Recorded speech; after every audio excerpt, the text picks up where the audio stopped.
பெரியவா சரணம். பெரியவா வானொலியின் மாலை நிகழ்ச்சிகள் ஆரம்பமாகின்றன. இன்றைய எமது நிகழ்ச்சிகள் நித்திய குரு பாதுகா பூஜா, ஸ்ரீ ரா கணபதி அவர்கள் எழுதிய புத்தகத்தின் ஒளிவடிவம், ஆன்மீக உரை, மகா பெரியவா மகிமை, உபன்யாசம். பெரியவா சரணம். பெரியவா சரணம். அடுத்த நிகழ்ச்சி நித்திய குரு பாதுகா பூஜை.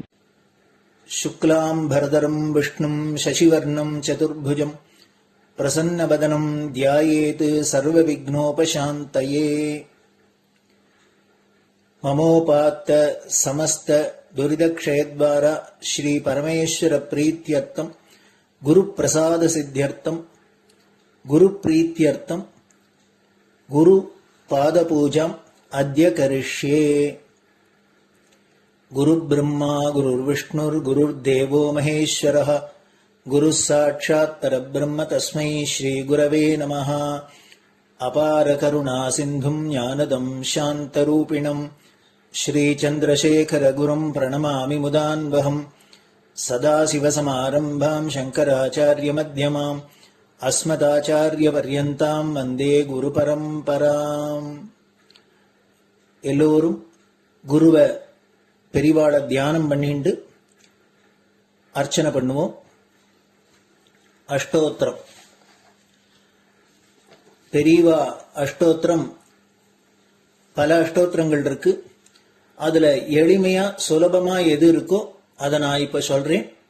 எல்லோரும் இதை கேட்டுண்டே திருப்பி சொல்ல முடிஞ்சுவா சொல்லி சொல்லி பெரிவாளுக்கு பாதத்துல ஒவ்வொரு புஷ்பத்தை அர்ச்சனை பண்ணலாம். ओम श्री कांची कामकोटि पीठाधीश्वराय नमः. श्रीमत् चंद्रशेखरेन्द्र सरस्वती गुरुभ्यो नमः. संन्यासाश्रम शिखराय नमः. काषाय दंडधारिणे नमः. सर्वपीठापहारिणे नमः. स्वामिनाथ गुरवे नमः. करुणासागराय नमः. जगदाकर्षण शक्तिमते नमः. सर्वचराचर हृदयस्थाय नमः. ओम भक्त परिपालक श्रेष्ठाय नमः. धर्म परिपालकाय नमः. श्री जयेन्द्र सरस्वत्याचार्याय नमः. श्री विजयेन्द्र सरस्वती पूजिताय नमः. शिवशक्ति स्वरूपाय नमः. भक्ताभीष्ट प्रदायकाय नमः.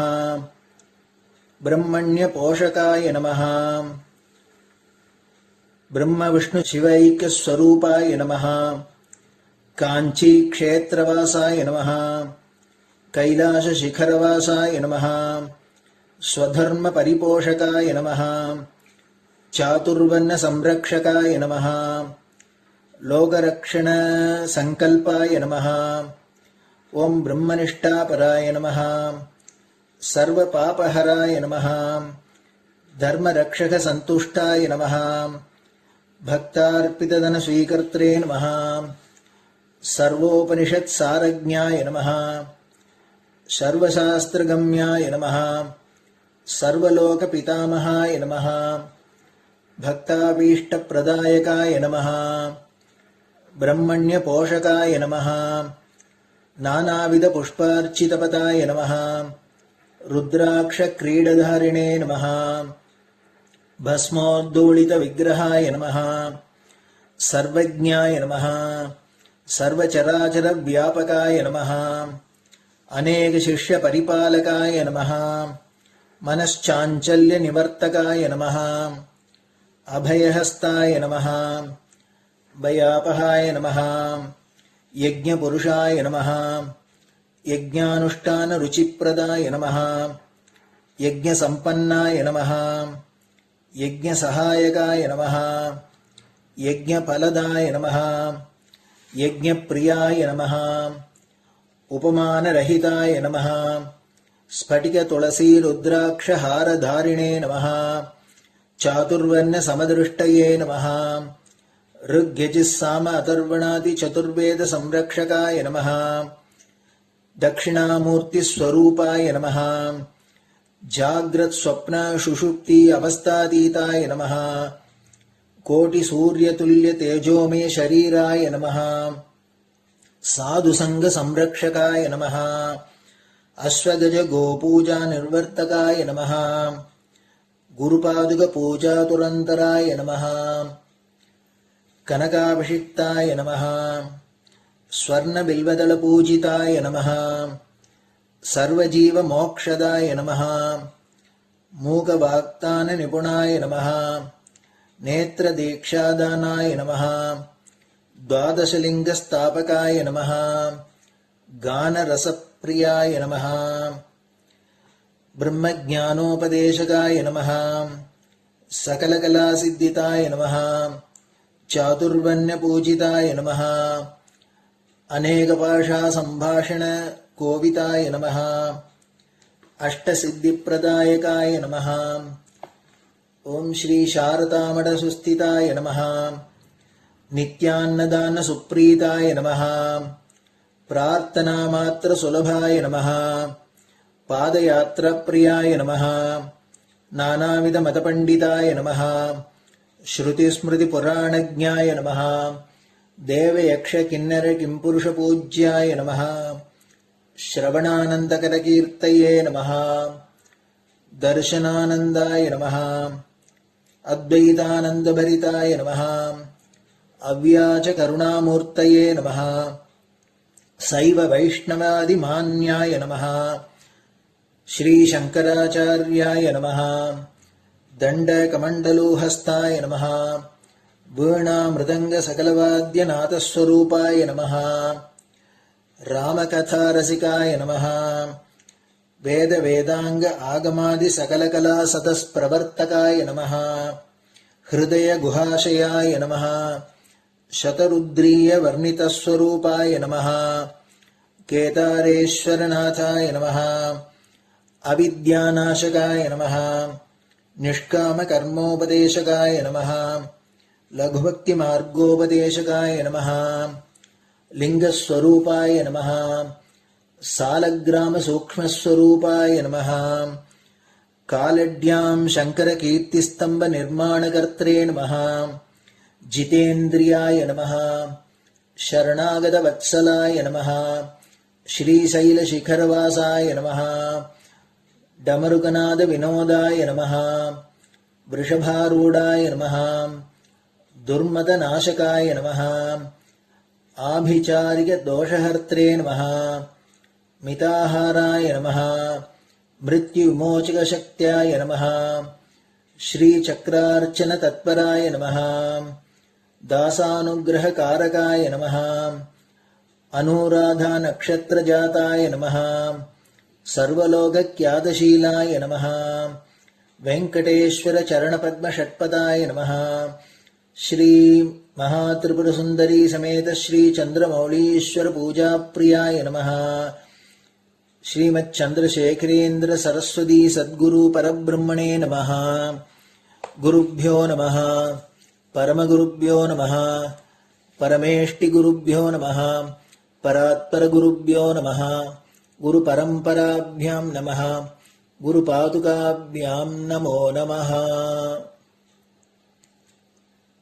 அடுத்தது ஊதுபத்தி இருந்தா அதை காமிச்சு தூபம், நெய் தீபம் இருந்தா காமிச்சு அதை நெய் தீபம் தீபம் காமிச்சுட்டு நைவேத்தியம் வெத்தலைப்பாக்கு பழம் இதுலேருந்து ஆரம்பிச்சு அவளுக்கு எது சௌரியமோ அதுபடி நைவேத்தியம் பண்ணலாம். அதுக்கு அடுத்தது கற்பூர ஹாரத்தி பண்ணி எல்லோரும் பிரதட்சிண நமஸ்காரம் பண்ணி பெரியவாள்கிட்ட பிரார்த்தனை பண்ணிண்டு எல்லோரும் க்ஷேமமா இருக்கணும், லோகம் பரம மங்களமா சௌக்கியமா இருக்கணும், எல்லோரும் வியாதி வெக்க இல்லாத ஆயுராரோக்கிய ஐஸ்வர்யத்தோட சாந்தம் அமைதியோட ஞான வைராக்கியத்தோட எல்லோரும் நல்லவர்களாயிருந்து நன்மையை அடையணும்னு பிரார்த்தனை பண்ணி இந்த பூஜையை தினம் செய்யலாம். குரு பிரம்மா குருர் விஷ்ணுர் குருர் தேவோ மகேஸ்வரः குரு சாட்சாத் பரபிரம்ம தஸ்மை ஸ்ரீ குரவே நமஹ. அபார கருணா சிந்தும் ஞானதம் சாந்தரூபிணம் ஸ்ரீ சந்திரசேகர குரும் பிரணமாமி முதான்வகம். சதாசிவசமாரம்பாம் சங்கராச்சாரிய மத்யமாம் அஸ்மதாச்சாரிய பர்யந்தாம் வந்தே குரு பரம்பராம். குரு பாத பூஜை நிறைவடைஞ்சது. பெரியவா சரணம். பெரியவா சரணம். பெரியவா வானொலியில் நேயர்கள் அடுத்து கேட்க இருப்பது ஸ்ரீ ரா கணபதி அவர்கள் எழுதிய புத்தகத்தின் ஒளி வடிவம். அளிப்பவர் ஸ்ரீமதி உமா சங்கர் அவர்கள். தேனினும் இனிய சொல்லான் தீச்சுடர் மேனி கொண்டான் ஊனுயிர்க்குயிரதான ஒன்றினைக் கலந்து நின்றான் ஏனினிக் கவலை நெஞ்சே இன்றுனக் அருள் செய்தான் இஞ்ஞானவான் காமகோட்டி நாதனை நம்புவோமே. ஜெய ஜெய சங்கர ஹரஹர சங்கர. மகா பெரியவாளின் உபன்யாசங்களை ரா கணபதி அண்ணா தெய்வத்தின் குரல் என்ற பெயரில் 7 பாகங்களாக தொகுத்து நமக்கு அளித்ததின் முதல் பாகத்தின் அடுத்த பகுதி. வேத நெறியை வாழ்விப்பவன். ஸ்காந்த மகா புராணம்தான் புராணங்களுக்குள்ளேயே மிக பெரியது. ஏறக்குறைய 1.5 லட்சம் ஸ்லோகம் கொண்டது. உலகத்திலேயே இருப்பதற்குள் மிக பெரிய கிரந்தம் அதுதான் எனலாம். இப்படிப்பட்ட ஸ்காந்தம் இன்னும் வால்மீகி ராமாயணம், காளிதாசரின் குமார சம்பவம் எல்லாம் சுப்பிரமணியர் பெருமையை சொல்கின்றன. குமாரகுப்தன் என்கிற மாதிரி பழைய ஆரியாவர்த்த ராஜாக்களின் பேர் சுப்பிரமணிய பரமாக இருக்கிறது.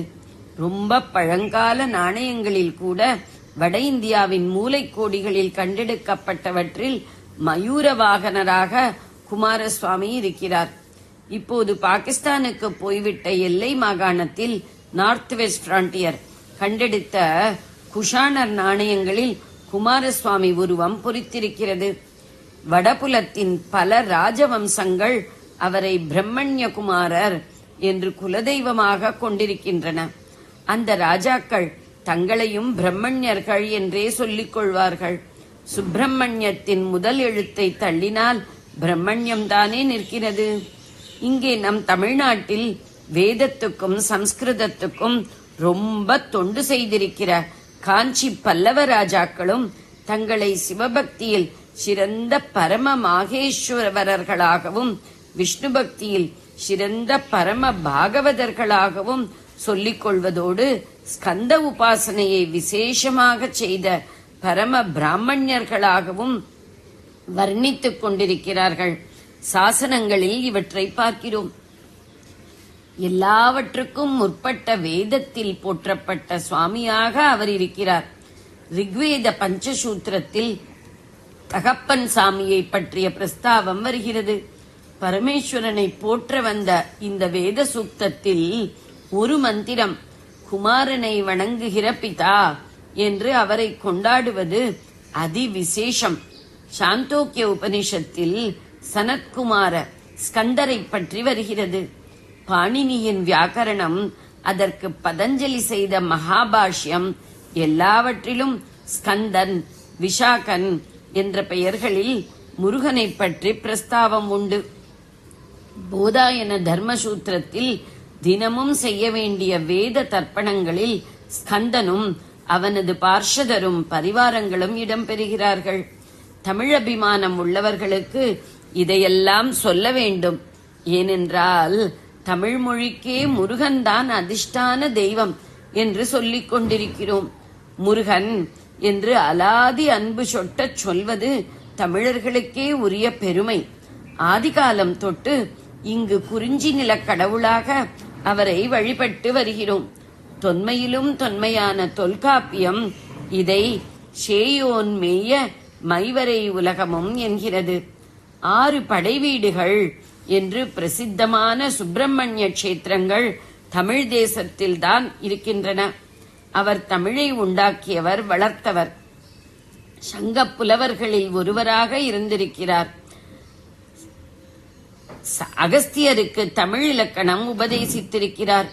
மிக பழைய சங்க காலத்திலேயே நக்கீரர் இவர் மீது திருமுருகாற்றுப்படையை பாடியிருக்கிறார். பலர் அதை பாராயணம் செய்தே கைகண்ட மருந்தாக பலனடைந்திருக்கிறார்கள். முன்னொரு முறை நம் மடத்து துவாரா மூலமாக ஒரு வைகாசி விசாகத்தின் போது இந்த திருமுருகாற்று படையையும் விநாயகர் அகவலையும் நிறைய அச்சு போட்டு எல்லோருக்கும் அன்பளிப்பாக வழங்கினோம். விநாயக சதுர்த்திக்குள் இவற்றை மனப்பாடம் செய்ய ஒப்புக்கொண்டவர்களுக்கு காவடி எடுப்பது, கிருத்திகா விரதம், சஷ்டி உபவாசம் இருப்பதெல்லாம் தமிழ்நாட்டுக்கே விசேஷமானவை. இதனாலெல்லாம் முருகனை தமிழ் தெய்வம் என்று குறிப்பாக சொல்லிக் கொள்கிறோம். ஆனால் இந்த காலத்தில் தமிழ் மதம் வேறு, வேத நெறி வேறு என்று பேதம் செய்வதில் சிலருக்கு ருச்சி இருந்து வருகிறது. இது ஆராய்ச்சி என்று சொல்லிக்கொண்டு நம் ஜனங்களை பேதப்படுத்துவதற்காக வெள்ளைக்காரர்கள் செய்த விஷமத்தின் அனர்த்தமான விளைவு. வேத மதம்தான் என்றைக்கும் தமிழ் மதமாக இருந்திருக்கிறது என்பதுதான் என் அபிப்பிராயம். அந்த விவாதம் இப்போது வேண்டாம். குமாரசுவாமி ஒருத்தரை எடுத்துக்கொண்டால் இவர் தமிழ் தெய்வம் என்கிற போது வேதத்திலும் தமிழ்நாட்டுக்கு வெளியிலும் இவர் ஆதியில் கிடையாது என்ற தப்பபிப்பிராயம் ஏற்படக்கூடாது என்பதற்கே ரிக்வேத காலத்திலிருந்து ராமாயணம், அப்புறம் புராண காலம், காளிதாசன் காலம், குப்தர்கள் முதலிய ராஜாக்களின் காலம் எல்லாவற்றிலுமே பாரத தேசம் முழுக்க அவர் பெருமை பரவி இருந்திருக்கிறது என்று காட்ட வந்தேன். வைதிக நெறியை வளர்க்கவே ஏற்பட்ட சுவாமி அவர் என்பதற்கு சுப்பிரமணியர் என்ற பெயரே போதும் என்று சமநிலையில் இருந்து அன்பயஸ்ட் பார்த்தால் தெரியும். பிரம்மண்யத்தை, அந்தணர்கள் பற்றி ஒழுகுகிற வேத நெறியை வளர்க்கிறவர் சுப்பிரமணியர் என்பது வெளிப்படை. வேதத்துக்கு முக்கியம் வேள்வி, யாகம். வேள்விக்கு முக்கியம் அக்னி. தெய்வங்களுக்குள் சுப்பிரமணியர் தான் அக்னி ஸ்வரூபமானவர். அவருக்கு பஞ்சபூத சம்பந்தமும் உண்டு.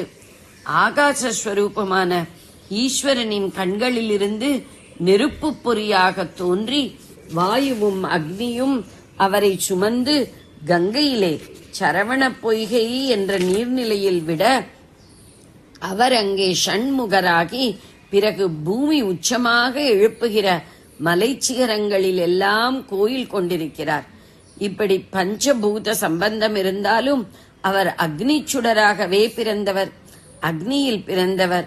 அக்னி பூ என்றும் அவருடைய பெயர் வரிசையில் அமரகோஷம் சொல்லிக் கொண்டு போகிறது. சேனானிஹி அக்னிஹி பூகுகா. குகையில், நம் ஹிருதய குகையில் ஆத்மஸ்வரூபமாக அரூபமாக இருக்கிற குகன் இப்படி வெளிப்பட பஞ்சபூதங்களில் இருந்தாலும் முக்கியமாக அக்னி ஸ்வரூபியாக இருப்பதால் அவர் அக்னி ஆராதனையை மையமாக கொண்ட வேத பிரதிபாத்தியமான தேவதையே ஆவார். வேத நெறி க்ஷீணித்தால் அதை புனருத்தாரணம் பண்ணுவதே சுப்பிரமணிய சுவாமிக்கு முக்கியமான காரியமாக இருக்கிறது. தமிழ்நாட்டில் ஒரு முறையும் வடதேசத்தில் ஒரு முறையும் இப்படி புறசமயங்களை வென்று வைதீகத்தை ஸ்தாபிக்கவே அவர் 2 அவதாரங்கள் செய்திருக்கிறார். தமிழ்நாட்டில் ஏற்பட்ட அவதாரம் ஞானசம்பந்தர்.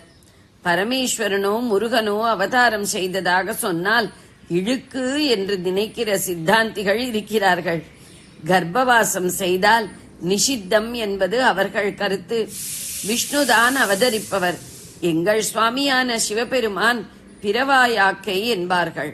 ஆனால் அத்வைதிகளுக்கு எல்லா சுவாமியும் ஒன்றுதான், ஜீவாத்மாவும் பரமாத்மாவும் கூட ஒன்றுதான். இத்தனை ஜீவர்களாக அந்த பரமாத்மா கர்ப்பவாசம் பண்ணி வெளிவந்திருப்பதையே இழுக்காக நினைக்காமல் இவனிடம் கூட நீயும் பிரம்மம் தானப்பா என்று சொல்வது நம் கொள்கை. தப்பு பண்ணுகிற ஜீவர்களை ரட்சிப்பதற்காக ஒரு பாபமும் தொட முடியாத சுவாமி அவர்களில் ஒருத்தராக பரம கருணையுடன் அவதரிப்பதாக சொல்வது அவருக்கு பெருமை தருவதாகவே நமக்கு தெரிகிறது. அருணகிரிநாதரை விட பெரிய முருகனடியார் இருக்க முடியாது. அவரே திருப்புகழில் முருகனை உரை புகலியூரில் அன்று வருவோனே என்கிறார். புகலியூர் என்பது சீர்காழி. ஞானசம்பந்தமூர்த்தி சுவாமிகள் சீர்காழியில்தான் அவதாரம் செய்தார். ஞானசம்பந்தர் எதற்கு அவதரித்தார் என்பதை சேக்கிழார் வேத நெறி தழைத்தோங்க என்று சொல்கிறார். சமணர்களை வாதில் வென்று பிரம்மண்யத்தை நிலைநாட்டினவர் ஞானசம்பந்தர். தமிழ் வேதமான தேவாரம் பாடிய அவரும் தம்மை நான்மறை ஞானசம்பந்தன் என்றே சொல்லிக் கொள்கிறார். இந்த மறைகளை மறை கூறும் யாகாதி கர்மாக்களை வாழ்த்தி வளர்ப்பது முருகனுக்கே ஏற்பட்ட ஒரு விசேஷமான காரியம் என்று திருமுருகாற்றுப்படையும் சொல்கிறது. தொன்மை வாய்ந்த 10 பாடலில் முதலாவதாக இருக்கிற நூல் அது. தமிழ்நாட்டில் குறவரினத்திலிருந்து சகல சமுதாயத்தினரும் சுப்பிரமணியரை எப்படி எப்படி வழிபாட்டார்கள் என்பதை அது சொல்கிறது. நக்கீரர் அதில் சண்முகநாதனின் 6 முகங்களில் ஒவ்வொரு முகத்துக்கும் ஒரு விசேஷமான காரியத்தை சொல்கிற போது, ஒரு முகம் மந்திர விதியின் மரபுளி வழா, அது அந்தணர் வேள்வி ஓர்க்கும்மே. மந்திர விதிமுறை முறை தப்பாமல் வைதிக சம்பிரதாயப்படி பிராமணர்கள் செய்கிற யாகங்களை கண்டு இன்புற்று அவற்றை வளர்க்கவே முருகனுக்கு ஒரு முகம் இருக்கிறது என்கிறார். ஜெய ஜெய சங்கர, ஹரஹர சங்கர. பெரியவா சரணம். இந்நிகழ்ச்சியின் அடுத்த பகுதி நாளை மாலை இதே நேரத்தில் ஒளிபரப்பாகும். பெரியவா சரணம். பெரியவா சரணம். பெரியவா வானொலியில் நேயர்கள் அடுத்து கேட்க இருப்பது திரு கவிக்கண்ணன் அவர்களின் ஆன்மீக உரை. பெரியவா சரணம். ராம் ராம். ஸ்ரீ குருப்யோ நம. ஜெய ஜெய சங்கர, ஹர ஹர சங்கர. பெரியவா வானொலி நேயர்கள் அனைவருக்கும், மகா பெரியவாவுடைய பக்தர்கள் அனைவருக்கும் அடியேன் கவிக்கண்ணனின் அன்பு கலந்த நல்வாழ்த்துக்கள். ஜெய ஜெய சங்கர, ஹர ஹர சங்கர. ஸ்ரீ குருப்யோ நம. அபிராமப்பட்டருக்கு எப்பவுமே அம்பாளை தனியாவே பார்க்கறது கிடையாது. அம்பாளை ஒரு பிரகாசமான ஒரு பூர்ண சந்திரனாக தன்னுடைய மனதில் எப்பொழுதும் தியானிக்கக்கூடியவர். வெளியில அம்பாளை பார்க்கும்போது எப்படி பார்க்கிறாருன்னா அர்த்தநாரீஸ்வரனா பார்க்கிறார். பரமேஸ்வரன் பாதியும் பரசிவை பாதியமாக அவர் சம்பிரதாய பிரகாரம் அர்த்தநாரீஸ்வரன் அப்படின்னு சொல்றதுல அவர் அர்த்தநாரீஸ்வரி. பாதி தன் உடலிலே ஈஸ்வரனை கொண்டவள். அர்த்த ஈஸ்வர நாரி. அவருக்கு அர்த்த நாரீஸ்வரன் கிடையாது, அர்த்த ஈஸ்வர நாரி. அவர் தன்னுடைய உடம்பிலே பாதியை பரமசிவனாக கொண்டவர். அவர் எப்படி பார்க்கிறார்? அவர் வரும்போது கூட தன்கிட்ட தனக்கு தரிசனம் கொடுக்கறதுக்கு வர கூட அவர் 2 பேருமா வரணும் அப்படின்னு அதான் எதிர்பார்க்கிறார். அவர் எப்போ நம்ம நினைச்சுப்போம் அப்படின்னா, பகவானை நினைக்க வேண்டியது சதா சர்வகாலம் நினைச்சாதான் கடைசி காலத்தோட நமக்கு நினைக்க முடியும். இல்லன்னு நினைக்க வரவே வராது மனசுல. அது இந்த பாடல்ல ரொம்ப அழகா. இதையும் நம்ம அடுத்த பாடலை சேர்த்தே பார்க்க போறோம். 18, 19 ரெண்டையும் சேர்த்து பார்க்க போறோம். இந்த பாடல் அவர் என்ன சொல்றாரு அப்படின்னாக்க, அம்மா தாயே, நீ அந்த பரமேஸ்வரனுடைய உடம்புல பாதிய நீ கொண்டிருக்க. 2 பேரும் சேர்ந்து அர்த்தநாரீஸ்வரனாக இருக்கிறீர்கள். அதுல நீங்க உங்களோட திருமண கோலத்தோட என் முன்னாடி நிக்கணும். அந்த அழகை பார்த்து நான் ரசிக்கணும். அப்படிப்பட்ட அந்த சமயத்துல அந்த காலன் இருக்கானே, அவன் வந்தா கூட என்ன பண்ணுவான்னு பார்த்து பயந்து ஓடியே போயிடுவான் அவங்க 2 பேரையும் பார்த்து. அப்படிப்பட்ட அருட்காட்சியை நீ எனக்கு தந்தேன்னாக்க ரொம்ப ரொம்ப ரொம்ப ரொம்ப அருமையா இருக்கும். அந்த ஒரு பேர் எனக்கு கிடைக்கணும். அந்த பேரு கிடைக்கிறதுக்கு நீ அப்படி ஒரு அருள் பண்ண மாட்டியா? நீ அப்படி நீ எப்பேற்பட்டவள் கேட்டா, நவகோணங்கள்ல வீற்றிருக்கக்கூடியவள், அந்த பிந்து மத்தியில இருக்கக்கூடியவள், திரிகோணாந்தர தீபிகானெல்லாம் உனக்கு பேர்லாம் இருக்கு. அப்பேற்பட்ட உன்னுடைய திருமேனியை தரிசித்து வெளியில பாக்குற கண்கள் உன்னையே உள்ளேயும் பார்க்கணும். நீ அந்த ஸ்ரீ சக்கரத்துல அந்த மேருல நீ நட்ட நடுவில் உட்கார்ந்து ஆட்சி பண்ணக்கூடிய இந்த அழகையும் நான் பார்க்கணும். இதை எனக்கு நீ இந்த பெரிய பேரின்பத்தை நீ அருள வேண்டும்ங்கிற மாதிரி இந்த 2 பாடலையும் சேர்த்து சொல்றார். நம்ம இப்ப 2 பாடலையும் பார்க்க போறோம். வௌவிய பாகத்திரைவரும்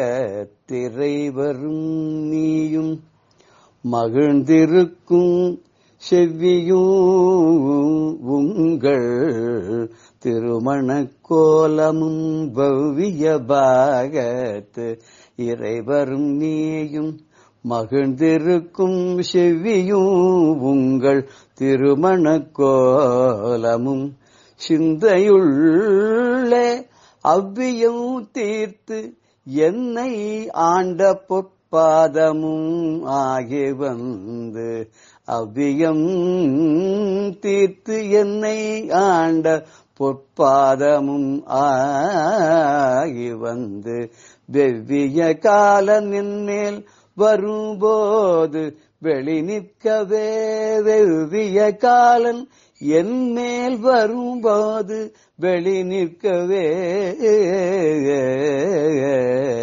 வெளி நின்ற நில் திருமேனியை பார்த்து என் விழியும் நெஞ்சும் களி நின்ற வெள்ளம் கரை கண்டதில்லை கருத்தினுள்ளே தெளிகின்ற ஞானம் திகழ்கின்றதென்ன திருவுளமோ ஒளி நின்ற கோணங்கள் 9 மேவி உரைபவளே கருத்தினுள்ளே தெளிகின்ற ஞானம் திகழ்கின்றதென்ன திருவுளமோ ஒளி நின்ற கோணங்கள் 9 மேவி உரைபவளே.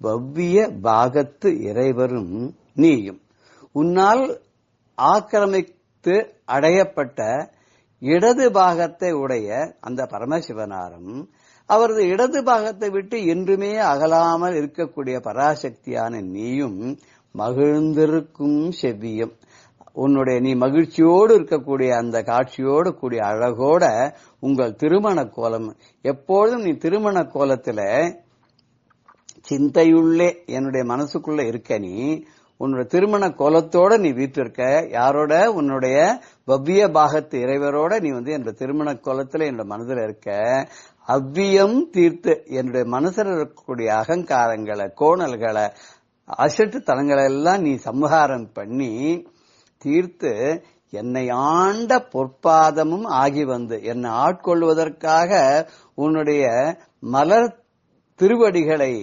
வைத்து என் முன்னே நீ எழுந்தருள வேண்டும். எப்படி எழுந்தருள வேண்டும் தெரியுமா?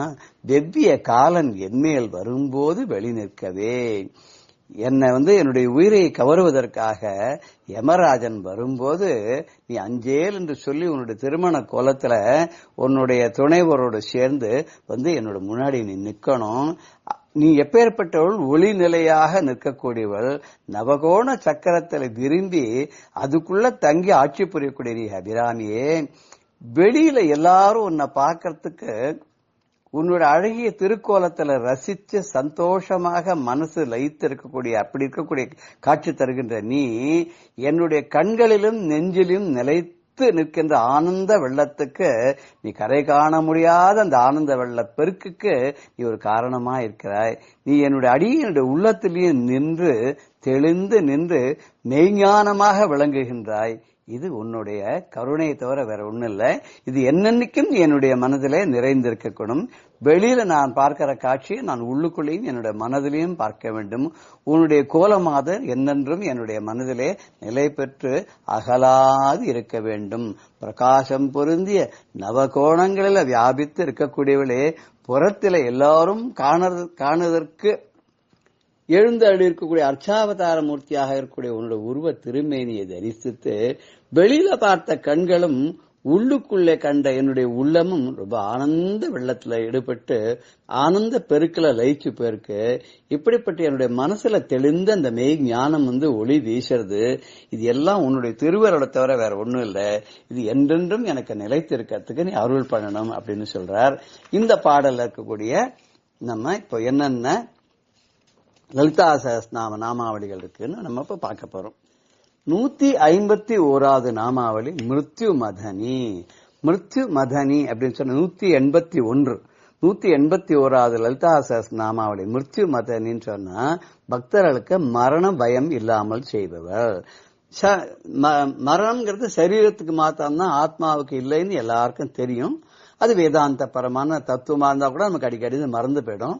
அப்படி மிருத்யு பயம் இல்லாத அவ என்ன பண்றான்னா போக்கடிச்சுடுறான்னா 552வது நாமால சர்வ மிருத்யு நிவாரணம், எப்படிப்பட்ட விதமான மரணங்களா இருந்தாலும் அவ தடுத்து நிறுத்திடுவா.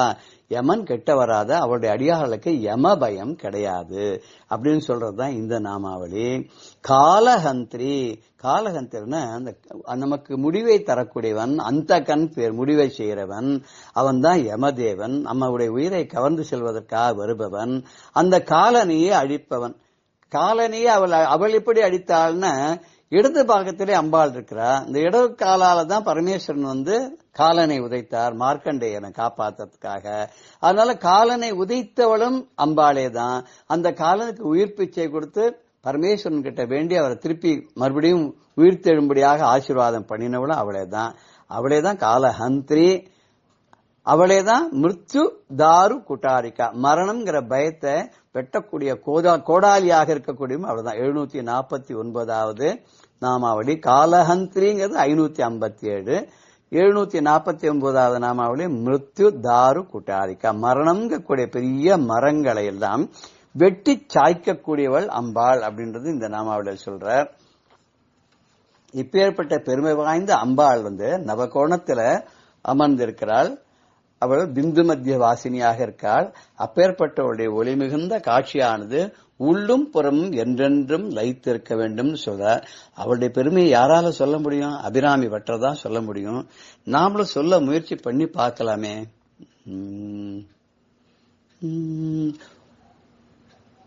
வானளாவும் உந்தன் பெருமை உரைக்க வல்லார் யாரோ தாயே, வானளாவும் உந்தன் பெருமை உரைக்க வல்லார் யாரோ தாயே, வானளாவும் உந்தன் பெருமை உரைக்க வல்லார் யாரோ. வானவரோ தானவரோ மானவரோ, வானவரோ தானவரோ மானவரோ, வாகீஷர் முதலான மூவருமோ அறியேன், வாகீஷர் முதலான மூவருமோ அறியேன், வானளாவும் உந்தன் பெருமை உரைக்க வல்ல யாரோ. ஆயிரம் நாவுடை அரவரசனுமே அறியான் அதற்கொரு உபாயம், ஆயிரம் நாவுடை அரவரசனுமே அறியான் அதற்கொரு உபாயம், சேயேன் யாதொரு கலையும் அறியேன் செப்பிடும் வழி சொல் அபிராமியே, சேயேன் யாதொரு கலையும் அறியேன் செப்பிடும் வழி சொல் அபிராமியே, வாயினால் பாடி உந்தனை தொழுது, வாயினால் பாடி உந்தனை தொழுது வார்கழல் மனத்தே பதித்திட்டேன், வார்கழல் மனத்தே பதித்திட்டேன், தாயே உனதருள் பார்வை இருந்திட, தாயே உனதருள் பார்வை இருந்திட, தமியேன் உரைப்பதும் கவியாமே, வாயினால் பாடி உந்தனை தொழுது வார்கழல் மனத்தே பதித்திட்டேன், தாயே உனதருள் பார்வை இருந்திட, தமியேன் உரைப்பதும் கவியாமே, வானளாவும் உந்தன் பெருமை உரைக்கவல்ல யாரோ தாயே. வானளாவ அளவிட முடியாத அமேயான்னு சொல்ற மாதிரி அப்படி அளவிட முடியாத பெருமையுடைய உன்னுடைய புகழை பத்தி சொல்றதுக்கு யாராலுமா முடியும்? வானவர்கள் தேவர்களால முடியுமா? அசுரர்களால முடியுமா? மனிதர்களால முடியுமா? பிரம்மாவால தான் முடியுமா? இல்ல தேவர் மூவர் அவர்களால முடியுமா? விஷ்ணுவோ ருத்ரனோ பிரம்மாவோ யாராலும் முடியுமா? யாருக்கு முடியும்னு எனக்கே தெரியல. 1000 நாவு படைத்த அந்த ஆதிசேஷனால் கூட உன்னுடைய பெருமையை சொல்ல முடியாது. அவனுக்கு கூட ஒரு வழி தெரியாது. நான் எனக்கு ஒண்ணுமே தெரியாத ஒரு தற்குறி, எந்த ஒரு கலையும் தெரியாத நான் உன்னை பத்தி பெருமையா பேசுறதுக்கோ பாடுறதுக்கோ என்ன வழி நீதான் சொல்லணும் அபிராமியே. உன்னை வாயால பாடுறேன், உன்னை தொழறேன், உன்னுடைய அழகான மனமிக்க மலர் பாதத்தை நான் என்னோட மனசுல பதிச்சிருக்கேன். தாயே, உன்னோட அருட்பார்வை மாத்திரம் எனக்கு இருந்து கொடுத்தோன்னா நான் என் வாய் திறந்து என்ன சொன்னாலும் அது கவி ஆகாதா? அப்படிப்பட்ட உன்னுடைய வானளாவு உயர்ந்த உன்னுடைய பெருமையை பேசுவதற்கு யாருக்கு தாமா முடியும்? அப்படி பேசக்கூடிய சக்தியை நீயே தான் அருள வேண்டும். உன் புகழை பாட உனதருளால் உன் தாள் வணங்க நீ எனக்கு அருள் பண்ண வேண்டும். என்றென்றும் உன்னையே மனதிலே நிறுத்தி என்றென்றும் உனது புகழையே பாடி என்றென்றும் உன்னுடைய அடியார் கூட்டத்திலேயே நான் கலந்து எப்போதும் உள்ளும் புறமும் உன்னையென்று வேறொன்று நினையாத உள்ளத்தை பெற்றவனாக நான் என்றென்றும் உனது அடிமையாக உலகத்திலே வாழ்வதற்கு நீ எனக்கு அருள் செய்ய வேண்டும் தாயே என்பதாக இந்த பாடலிலே கூறி நாம் இந்த 18, 19 அபிராமி அந்தாதி பாடல்களை நிறைவு செய்கிறோம். இதுல ரொம்ப குறுகிய அளவு தான் லலிதா சகஸ்ரநாமத்தில நாமாவளிகள் 5-6 நாமாவளிகள் தான் எடுத்திருக்கார். அடுத்த பாடலை அடுத்த பகுதியில பார்க்கறதுக்கு இருக்கிறோம். ஜெய ஜெய சங்கர ஹரஹர சங்கர ஸ்ரீ குருப்யோ நம. பெரியவா சரணம். இந்நிகழ்ச்சியின் அடுத்த பகுதி நாளை மாலை இதே நேரத்தில் ஒளிபரப்பாகும். பெரியவா சரணம். பெரியவா சரணம். அடுத்த நிகழ்ச்சி மகா பெரியவா மகிமை உபன்யாசம். வழங்குபவர் பிரம்மஸ்ரீ கணேச சர்மா அவர்கள். அபார கருணா சிந்தும் ஞானதம் சாந்தரூபிணம் ஸ்ரீ சந்திரசேகர குரும் பிரணமாமி முதான்வகம். காஞ்சி மகாபிரிவா திவ்ய சரித்திரத்தில் அவளோட யாத்திரையில் என்னென்ன நிகழ்ச்சிகள்லாம் நடந்துன்னு வருது, பெரியவா இந்த உலகத்துக்கு நல்லது நடக்க, உலகத்தில் உள்ள ஜனங்கள்லாம் கஷ்டம் தீர்றதுக்கு சாந்தமாக இருக்க, அமைதியாக இருக்க என்னென்ன வழிகள்லாம் சொல்கிறா அப்படிங்கிறதெல்லாம் பார்த்துட்டே வரும். அதில் 1950ஆம் வருஷம் துயரெல்லாம் போகிறதுக்காக ராமநாம ஜபம் எல்லாரும் பண்ணணும் அப்படின்னு பெரியவா உபதேசம் பண்ணுறத பார்த்தோம். ஸ்ரீராம ஜெயம் எழுதுறது அப்படிங்கிறதெல்லாம் பெரியவா கொண்டு வந்த சிஸ்டம் தான். இவ ஏதோ எல்லாரும் ராமநாமாவை சொல்லுங்கோ, உங்கள் கஷ்டம்லாம் போயிடும், ஸ்ரீராம ஜெயம் எழுதுங்கோ, உங்களுக்கு ஒரே சுபீட்சமாக வந்துடும் அப்படின்லாம் சும்மா வாயால் சொல்லாத, அதை கேட்கணும், எல்லாருக்கும் அதில் ஒரு ஆர்வம் வரணும் அப்படிங்கிறதுக்காக என்ன பண்ணார், இத்தனை ராமஜெயம் எழுதினா இவாளுக்கு வெள்ளிக்காசு கொடுக்கறது, அதுக்கு மேலே எத்தனை எழுதினா பவுன் காசு கொடுக்கறது, இது மாதிரிலாம் வெள்ளிக்காசு பவுன் காசு இது மாதிரிலாம் கொடுத்து, பவுனியும் வெள்ளி இது மாதிரிலாம் வாரி கொடுத்து ஜனங்களை நல்ல வழியில் ஈடுபடுத்தணும் அப்படின்னு பண்ணக்கூடிய ஒரு பெரிய மகான் சாட்சாத் பெரியவா. இந்த பவுன் காசு வெள்ளிக்காசுலாம் ராமஜெயம் எழுதினா கொடுப்பா அப்படிங்கிறதே ஒரு நிகழ்ச்சி ஞாபகம் வருது. பெரியவா மயிலாப்பூரில் சம்ஸ்கிருத காலேஜில் இருக்கிறது யாரோ ஒரு பெண் குழந்தை, அந்த குழந்தை அவள் அப்பா அம்மா சொல்லி ராமஜெயம்லாம் எழுதின்னு வந்திருக்கா. அப்போ 10,000 ராமநாம எழுதியிருந்தா, ராமஜெயம் எழுதியிருந்தா இவ்வளவு இந்த காசு வெள்ளிக்காசு, அதுக்கு மேலே எழுதினா 25,000 எழுதினா பவுன் காசு, இது மாதிரி ஒரு சிஸ்டம்லாம் பெரியவா வச்சிருந்தா. அந்த குழந்தைக்கு பவுன் காசு வாங்கிக்கணும் அப்படின்னு ஆசை. அதில் கொண்டு வந்து வச்சு இத்தனை எழுதியிருக்கு பவுன் காசு வேணும் அப்படின்னு கேட்டா. பெரியவா சொன்னா இந்த கொடுத்துட்டு மேனேஜர்கிட்ட போய் இதை கொள்ளி கொடுத்துட்டு வாங்கிக்கோ அப்படின்னு சொன்னான். அந்த குழந்தை போய் மேனேஜர்கிட்ட இந்த கொடுத்து பெரியவா மாதிரி பவுன் காசு வாங்கிக்க சொன்னா அப்படின்னு. எத்தனை எழுதியிருக்கேன்னா அந்த எழுதின கணக்கை சொல்லித்து. அவர் சொன்னார், நீ குறைச்சி எழுதியிருக்க, அதனால இதுக்கு மேலே எழுதியிருந்தாதான் பவுன் காசு கொடுக்கறதா இங்கே பெரியவா மடத்தில் சிஸ்டம் வச்சிருக்கா, அதனால அப்பதான் கொடுப்பேன், பவுன் காசு தான் கொடுப்பேன் அப்படின்ட்டு. இப்போ பவுன் காசு கிடையாது, வெள்ளி காசு தான் அவனுக்கு அப்படின்னு கொடுத்துட்டார். இந்த குழந்தையோ இல்லையோ ஏதோ இதை எழுதியிருந்தா பவுன் காசு அப்படின்னு நினச்சிருந்தது. அதுக்கு சங்கியை குறையிறது, கணக்கு குறையிறது அப்படிங்கிறது அது கவனிக்கல, பாவம் தெரியல, தாபமாக போயிடுத்து. உடனே பெரியவாள்கிட்ட வந்து சொல்றது, பெரியவா தீர்த்த பிரசாதம் கொடுத்தவனுக்கு பெரியவாள்கிட்ட வந்து சொன்னான், பெரியவா கேட்டா பவுன் காசு வாங்கிட்டியான்னு, இல்லை இந்த மாமா இல்லைன்னு விட்டார் அப்படின்னாரு. அப்படியா, ஏன் இல்லைன்னாரு அப்படின்னு கூப்பிட வரேன்னு மேனேஜர் வந்தார். இந்த குழந்தைக்கு ராமஜெயம்லாம் எழுதி கொண்டு வந்து கொடுத்துருக்கு, பவுன் காசு கொடுக்கணும்னு சொல்லிட்டு நான் வாங்கிக்கோன்னு சொன்னேனே, ஏன் கொடுக்கல அப்படின்னு. இல்லை இல்லை அது குறைச்சலாக எழுதியிருக்கு, அதனால தான் காசு இல்லைன்னு விட்டேன் அப்படின்னு. பெரியவா சொன்னா, குறைச்சலாக எழுதியிருக்கா அப்படின்ட்டு உடனே அந்த குழந்தைகிட்ட சொன்னா, இவ்வளவு சங்கியா எழுதினாதான் காசு பவுன் காசுன்னு சொல்லியிருக்கோம் இல்லையோ, அதனால அதுபடிதான் நடக்கணும். நம்ம ஒரு விஷயத்தை ஒரு சட்டத்திட்டங்களுக்கு நாம உட்பட்டு நடக்கணும். அதை சொல்லிட்டோம்னா அந்த சொன்ன வாக்கு தவறக்கூடாது. அதனால நீ குறைச்சு எழுதியிருக்க, ஒன்று பண்ணு, உனக்கு இப்போ பவுன் காசு வேணும், அதனால இந்த குழந்தையும் ஏமாறப்படாது, அதுக்கு பவுன் காசு கிடைக்கணும். ஆனால் அந்த சட்டத்திட்ட பெரியவா சொன்னா, அந்த சங்கியை சொல்லி இருக்கு, அந்த கணக்குப்படி எழுதணும், அதனால அது குறையிறது போல இருக்கு, உனக்கோ இப்போ பவுன் காசு வேணும், ஆனால் அந்த பவுன் காசு கொடுக்கணும்னா இடத்துல இந்த சொன்ன கணக்குப்படியும் இருக்கணும். அதனால ஒன்று பண்ணலாம் அப்படின்ட்டு இத்தனை பேப்பர் கொண்டு வச்சுன்னா, நிறையா பேப்பர் பேனா எல்லாத்தையும் மேனேஜரே விட்டு கொண்டு வச்சுன்னா, அங்கே எய்தாப்பில் இருந்தவா எல்லாரையும் உட்கார சொன்னா, பெரியவாரிவா எல்லாரையும் உட்காந்துட்டு ஆளுக்கு பேப்பர் கொடுத்து, ஆளுக்கு இத்தனை நாம அந்த பேப்பரில் எழுதுங்கோ அப்படின்னா அந்த குழந்தையும் எழுத சொன்னா. எல்லாருமே உட்காந்து ராமஜெயம் எழுதினா.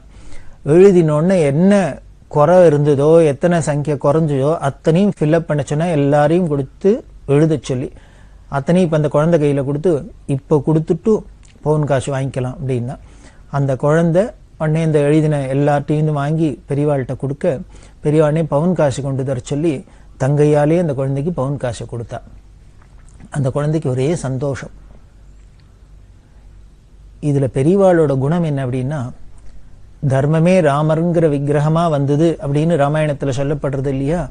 அந்த தர்மம்ங்கிறது ராமருங்கிற விக்கிரகத்துல வந்தது அப்படின்னா, ராமன்கிற வடிவத்துல வந்ததுன்னா, அதே அந்த ராமர், அதாவது அந்த தர்மம்ங்கிறது திருப்பி ஒரு சன்னியாச கோலத்துல வந்த மறுவடிவம் தான் ராமரோட மறுவடிவம், தர்மத்தோட மறுவடிவம் தான் சாட்சாத் பெரியவா அப்படிங்கிறதுக்கு தெரியுது.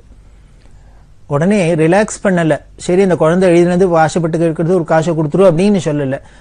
அந்த சட்டத்திட்டத்துக்கு உட்பட்டு அந்த கணக்கும் குறையக்கூடாது, அந்த குழந்தையும் வருத்தப்படக்கூடாது, அதுவும் சந்தோஷம் அடையணும் அப்படின்னு தான் பண்ணக்கூடியது பெரியவாளோட உயர்ந்த குணம். அதுல இன்னொரு ஆச்சரியம், அந்த குழந்தை வரத்தையே ஒழுங்கா எழுதின்னு வந்திருந்துன்னா, கணக்கு முழுக்க எழுதின்னு வந்திருந்துன்னா, இந்த பவுன் காசை மேனேஜர் கையால வாங்கிட்டு இருக்குமோ என்னமோ. இப்போ குறைச்சி எழுதிட்டு வந்ததுனாலே என்ன ஆயிடுத்து அப்படின்னா, பெரியவா கையாலே நேருக்கு நேர் காசு வாங்கிக்க முடியுமா ஆயிடுத்து. அந்த குழந்தைக்கு அதுதான் பெரிய சந்தோஷம். இப்படி ஒரு சின்ன தப்பு பண்ண போக அதுவே பேர் அனுகிரகமா ஆயிடுது. இது பெரியவா சன்னதியில நன்னா பார்க்கலாம். அங்க போய் நமக்கு சில நிகழ்ச்சிகள்லாம் நமக்கு ஏதோ பிடிச்சதாகவும் இருக்கலாம், பிடிக்காதாவும் இருக்கலாம். அதாவது ஒரு இடம்னு இருந்தா, ஒரு மடம்னு இருந்தா, அதுல 10 பேர் பழகிற இடத்துல எல்லாரும் ஒரே மாதிரியே இருப்பா அப்படின்லாம் சொல்ல முடியாது. முன்ன பின்னதான் இருக்கலாம். ஆனா நமக்கு என்ன பார்க்கணும் அப்படின்னா, அங்க போனாக்க நமக்கு முக்கியம் என்ன, நாம மடத்துக்கு போறதே பெரியவாளை தரிசனம் பண்ண பெரியவா அனுகிரகத்தை அடையிறது. நாம கோவிலுக்கு போறதே ஈஸ்வரனை தரிசனம் பண்ண ஈஸ்வர அனுகிரகத்தை அடையிறது தான். அங்க போய் உட்கார்ந்துட்டு இது சரியில்லை, அது சரியில்லை, இவா சரியில்லை, அவா சரியில்லை, அது இதுன்னு அந்த குறையே பார்த்துட்டு கூடாது. மனுஷாளுக்கு முதல் குணம் என்ன வரணும் அப்படின்னா, உலகத்துல நிறையும் இருக்கும் குறையும் இருக்கும். இந்த குறையெல்லாம் ஒதுக்கி நிறைய மட்டும் பார்த்தோம்னாலே ஆனந்தமா இருக்கு. இந்த உலகம் எப்படி ஆனந்தமா இருக்கும் அப்படின்னா, இத்தனை பேர் கஷ்டப்படுறவாள்லாம் இருக்கல, இத்தனை கஷ்டங்கள் இருக்கே, இத்தனை துக்கங்கள் இருக்கே அப்படின்னா, இது அத்தனையும் மீறி அதெல்லாம் விலக்கிவிட்டு நாம உள்ள சந்தோஷத்தை, ஆனந்தத்தை மட்டும், நல்லதை மட்டும் பார்த்தோம்னா நமக்கு கிடைக்கும். அதனால்தான் சன்னியாசிகளுக்கு பேரு ஹம்சர்கள், பரமஹம்சாள் அப்படின்னு பேரு. ஹம்ச ஹம்சாய வித்மஹே பரமஹம்சாய தீமஹே தன்னோ ஹம்ச பிரஜோதயாது அப்படின்லாம் நமக்கு மந்திரம் சொல்றதே. என்ன ஹம்சர்கள்னா என்ன, ஹம்சம்னா என்ன அப்படின்னா, ஹம்சம் என்ன பண்றது, பாலையும் தண்ணியும் கலந்து வச்சா அந்த தண்ணியை விலக்கிட்டு பாலை மட்டும் கிரகிச்சுக்கிறது அப்படின்லாம் நமக்கு சொல்றா. அதை போலதான் இந்த உலகத்துல எல்லாம் மிஸ்ர லோகம், இது எல்லாம் கலந்துதான் இருக்கும், நன்மையும் தீமையும் கலந்துதான் இருக்கும். அதுல உள்ள தீமைகள்லாம் ஒதுக்கிட்டு, குறையெல்லாம் ஒதுக்கிட்டு, நல்லதை மட்டும் எடுத்துட்டு நாம கடத்தேறதுக்கு பார்க்கணும். அப்ப தானே ஆனந்தமா இருக்கும். அப்ப நமக்கு குறை வராது, நமக்கு ஒரு டென்ஷன் வராது, உடனே நமக்கு ஒரு ஃப்ரஸ்ட்ரேஷன் வராது. இது மாதிரி இந்த வியாதிகள், நவீனமா சொல்ற இந்த வியாதிகள்லாம் வரவே வராது. ஆனா நம்ம உலகம் என்ன பண்றோம் அப்படின்னா, நேர் ஆப்போசிட்டா இருக்கும். நமக்கு எந்த நல்லதும் சட்னு கண்ணில் பட மாட்டேங்கிறது, குறைகள் தான் கண்ணில் படுறது. அதுதான் இத்தனை பிரச்சனைகளுக்கும் காரணம். அதை போக்கிக்கணும். மகான்களோட சரித்திரத்துல இதெல்லாம் தான் நமக்கு ஒரு படிப்பினை. அவளோட சரித்திரத்தை கேட்கறது, இந்த நிகழ்ச்சிகள்லாம் சொல்றது, கேட்கறதெல்லாம் எதுக்கு அப்படின்னு, இதெல்லாம் நமக்கு ஒரு படிப்பினையா வரணும், பாடமா வரணும், நமக்கு புரியணும் அப்படிங்கிறதுக்கு தான். அப்படிதான் அந்த பெரியவா அந்த குழந்தைகிட்ட ஒரு சின்ன தப்பு, அது கணக்க தப்பா பண்ணிட்டு வரப்போக அதுவே பெரிய அனுகிரகமா எடுத்து பெரியவா சன்னதியிலே எல்லாரும் உட்காந்து பெரியவாளோட கருணையை பாருங்க, அந்த குழந்தையே எழுதி கொடுன்னு சொல்ல, அந்த குழந்தைக்கு ஆன் பிஹாஃப் ஆஃப் தட் குழந்தை மற்றவா எல்லாமும் சகாயம் பண்ணி அதோட ஆசையை பூர்த்தி பண்ணி வைக்கிறார். இதுதான் ஈஸ்வரனுங்கிறது. நம்மளோட ஆசையை பூர்த்தி பண்ணி வைக்க அவர் எப்படியானும் முயற்சி பண்ணி நமக்கு அனுகிரகம் பண்றதுக்கு தான் பார்க்கிறார் அப்படின்னு இந்த நிகழ்ச்சிகள்லாம் தெரியுது. பெரியவா சன்னதியில எது நடந்தாலும் அனுகிரகம் தான் அப்படின்னு சொன்னோம். கங்கா அப்படின்னு ஒரு அம்மா, அந்த அம்மாவோட பொண்ணு ராதா அப்படின்னு, அந்த ராதாவோட சின்ன குழந்தை சங்கர் அப்படின்னு, இந்த குழந்தைய அடிச்சுன்னு இந்த குடும்பமே பெரியவாழ்கிட்டயே இருந்து தரிசனம் பண்ணி ஆனந்தத்தை அடைஞ்ச குடும்பம். அப்படி இந்த ராதாவும் இந்த குழந்தை சங்கரும் வந்திருக்கா. அந்த குழந்தையை தூக்கி பக்கத்துல தன்னோட மேனாக்கு அடியில உட்காத்தி வச்சுட்டே பெரியவா அனுகிரகம் பண்ணுவா. ரொம்ப அதிர்ஷ்டகார குழந்தை அந்த குழந்தை. அப்படிலாம் பண்ணிட்டு இருக்கிறது இந்த மல்லி எறும்பு சீசன்ல காஞ்சிபுரத்துல பார்த்தீங்கன்னா மடத்துல வாசல்ல இந்த மல்லி எறும்பு செண்டு மாதிரி இப்படி பண்ணி பண்ணி பண்ணி வச்சு பெரியவாளுக்கு அர்ப்பணம் பண்றதுக்கு வாசல்ல வைப்பா. எல்லாம் வரவாள்லாம் இந்த மல்லி எறும்பு செண்டு வாங்கிட்டு வருவார். பெரியவாளும் அதை எடுத்து தலையில வச்சுப்பா. கம்முன்னு மணக்கும். அப்படி வச்சுருக்கா பலது செண்டு வரதுனால நிறைய சேர்ந்துரும். வந்தா கீழே இருக்கிறது அதை அப்படியே ஒரு தட்டில் போட்டு அப்பப்போ வரவாளுக்கு பிரசாதமா விநியோகம் பண்ற வழக்கம். அப்படி ஒரு தரம் பண்றதே நிறைய அந்த செண்டு சேர்ந்துருத்து மல்லி எறும்பு செண்டு. அது ஒரு தட்டில் போட்டு கைங்கரியம் என்ற ஒரு தட்டை பெரியவா கொடுத்து, இங்க இருக்கிற இந்த சுவாசினிகளுக்கெல்லாம் இதை கொடுத்துரும், எல்லாருக்கும் ஆளுக்கு ஒண்ணு கொடு அப்படின்னா. இதை சொன்னோன்னா அவர் இந்த தட்டை எடுத்து கொடுக்க போறதே இந்த முன்னால் உட்கார்ந்த இந்த சங்கருங்கிற குழந்தை கையை நீட்டுத்து பண்ணி இந்த கைங்கரியம், நீ புருஷ குழந்தை உனக்கு என்னடா பூ, ஸ்திரீகளுக்கு கொடுக்க சொன்னாக்க அப்படின்ட்டு அந்த குழந்தைகிட்ட கொடுக்கல, மற்றவாளுக்கெல்லாம் கொடுத்தார். இத தள்ளி நின்று பின்னால இருந்து பாக்குற அந்த குழந்தையோட தாயார் ராதாங்கிற அம்மாக்கு மனசு தாபமா இருந்தது, வருத்தமா இருந்தது. இந்த குழந்தை கேட்டதும் அம்மாவுக்கு தான். ஆனால் கிடைக்கலையே, பெரியவா மெனக்கிட்டு இங்க இருக்கிற சுவாசினிகளுக்கெல்லாம் கொடுன்னு சொல்லி கொடுத்த செண்டு நம்ம குழந்தை கேட்டது முதல்ல அந்த குழந்தை கையில கொடுத்துருந்தா இந்த அம்மாவுக்கு கிடைச்சிருக்கும். கிடைக்கலேன்னு அந்த அம்மாவுக்கு தாபம். சரி அங்க கொடுத்துட்டு ஸ்திரீகளுக்கெல்லாம் கொடுத்துன்னு வரத்தே அந்த அம்மாவுக்கு வந்து வரலாமே அப்படின்னாக்க அந்த அம்மாவுக்கு வரத்துக்குள்ள இந்த கூட்டத்துல காலியும் ஆயிடுத்து. பூவும் அந்த அம்மா கிட்ட கொடுக்கறதுக்கு இல்லாத போயிடுத்து. இந்த குழந்தை முதல்ல கேட்டுக்கிட்டே கொடுத்துருந்தா அந்த அம்மாவுக்கு கிடைச்சிருக்கும். அதாவது இந்த லேடிஸ்க்குலாம் இந்த சென்டிமெண்ட்ஸ் அப்படின்னு சொல்றோம், அது ரொம்ப மனசு தாபப்படுத்தும், வருத்தத்தை கொடுக்கும். அதுவும் இத மாதிரி அந்த மங்களகரமான விஷயங்கள்ல அவளுக்கு ரொம்பவே அந்த சென்டிமெண்ட்ஸ் இருக்கும். நம்ம இந்திய ஸ்திரீகளுக்கெல்லாம் அது ரொம்ப நேச்சுரல், இயற்கை. அப்படிதான் இந்த அம்மாவுக்கும் ரொம்ப வருத்தமா இருந்தது. பெரியவா மெனக்கிட்டு சொல்லி ஸ்திரீகளுக்கெல்லாம் சுமங்கலிகளுக்கெல்லாம் பூ கொடுன்னு சொல்றதே நமக்கு கிடைக்காத போயிடுத்து, முதல்ல இந்த குழந்தை கையில கிடைச்சிருந்தாலும் நமக்கு கிடைச்சிருக்கும் அப்படின்னு தாபப்பட்டு உடனே கண்ணால தண்ணி வர ஆரம்பிச்சுடுத்து வருத்தப்பட்டு நிற்கிறா. அந்த அம்மா பின்னாலதான் தள்ளி நிற்கிறா, வருத்தப்படுறா. ஆனால் இங்க முன்னால இருக்கிற பெரியவா அந்த குழந்தைகிட்ட சொல்றா, சின்ன குழந்தை, அந்த குழந்தைகிட்ட சொல்றா, இங்க பாரு, இங்க ஒண்ணு தெரிஞ்சுக்கோ, என்கிட்ட வந்தாச்சுன்னா என் இடத்துல எனக்கு முன்னால எது நடந்தாலும் அனுகிரகம்தான். இங்க வருத்தமே படக்கூடாது, யாரும் வருத்தமே படக்கூடாது, இங்க சந்தோஷம்தான். இங்க ஏன்னா ஆனந்தம் பிரம்மம், அது பரபிரம்மம், அது ஆனந்தமே ஸ்வரூபம். அதுக்கு முன்னால ஆனந்தம்தான் இருக்கும், ஆனந்தத்தை தான் அடைய முடியும். அந்த ஆனந்தம்ங்கிறது நாம என்ன நினைச்சுடுறோம் அப்படின்னா, நாம நினைக்கிறபடி இருக்கணும்னு அதை நாம ஒரு அளவு கொடுக்கிறோம், அதுக்கு ஒரு வரமுறை கொடுக்கிறோம். அது கிடைக்கலன்னா, அது மீட் பண்ணலைன்னா, அதுக்கு அந்த வரமுறைக்குள்ள இல்லைன்னா நமக்கு ஏதோ ஆனந்தம் இல்லாத மாதிரி இருக்கு. ஆனா அப்படி இல்லை, அது அகண்ட சச்சிதானந்தம்.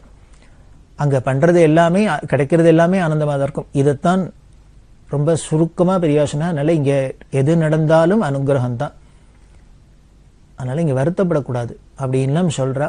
இது யாருக்கு, இந்த குழந்தைக்கு என்ன ஒத்துருக்கு ஒன்றும் புரியல. ஆனா இது யாருக்கு புரியும், பின்னால் இருக்கிற இந்த குழந்தையோட தாயாருக்கு புரியும். இப்ப பெரியவா முதல்ல சொன்ன வார்த்தை என்ன, இங்க எது நடந்தாலும், எனக்கு முன்னாலே எது நடந்தாலும் அனுகிரகம் தான், இங்க யாரு எது பண்ணினாலும் அது நான் பண்றதுதான் அனுகிரகம் தான் அப்படின்னு சொன்னாலோ இல்லையோ, அந்த அனுகிரகம் தாங்கிறதுக்கு சாட்சியா என்ன ஆயிடுத்துன்னர்.